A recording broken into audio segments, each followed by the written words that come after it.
নমস্কার সকলকে, কেমন আছেন সবাই? আশা করি সবাই খুব ভালো আছেন। আমিও খুব ভালো আছি। আমি মান্তু চলে এসেছি একটা নতুন রেসিপি নিয়ে। তো আজ আমি বানাবো বাঁধাকপির পকোড়াও বলতে পারেন, বড়াও বলতে পারেন। আমরা এটাকে বড়া বলি, জানি না কে কি বলে। তো চলুন আপনাদেরকে দেখাই আমি কিভাবে বানাবো। তো দেখুন, বাঁধাকপির পকোড়ার জন্য আমি বাঁধাকপিটাকে একটু সিদ্ধ করে নিয়েছি। সিদ্ধ করে মানে আপনারা এই গরম জলে দিয়ে তুলে নেবেন, খুব বেশি সিদ্ধ করার দরকার নেই।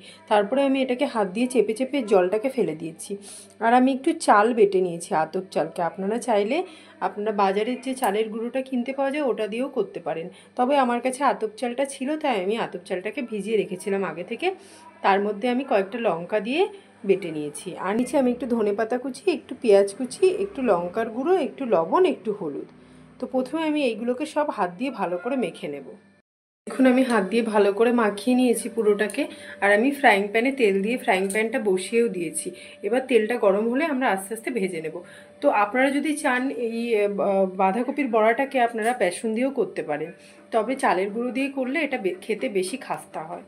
দেখুন, তেলটা গরম হয়ে গেছে। এবার আমি বড়াগুলোকে এর মধ্যে দিয়ে দেবো। তেলটাকে আস্তে করে দেবেন আপনারা, নাহলে জোর দিলে বড়াটা দিতে দিতে পুড়ে যাবে। আমি এগুলোকে রাউন্ড শেপ করে দিচ্ছি, আপনারা চাইলে যে কোনো শেপে নিজেদের ইচ্ছা মতো বানাতে পারেন। আমি একটু বড় করে বানাচ্ছি যাতে তাড়াতাড়ি হয়ে যায়। আপনারা চাইলে নিজেদের ইচ্ছা মতো বানিয়ে নিতে পারেন। এভাবে আমি বড়াগুলোকে তেলের মধ্যে দিয়ে দিই।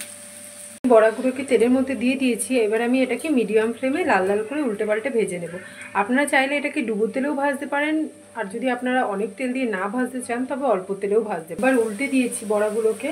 তো এবার এভাবেই লাল লাল করে ভেজে নেব। দেখুন, বড়াগুলো আমার লাল লাল করে ভাজা হয়ে গেছে। এবার আমি এক এক করে এগুলোকে প্লেটে তুলে নেব।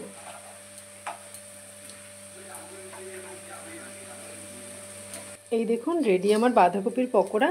এই পকোড়াটা করতে কিন্তু খুব বেশি উপকরণ লাগে না, কিন্তু খেতে অসাধারণ হয়।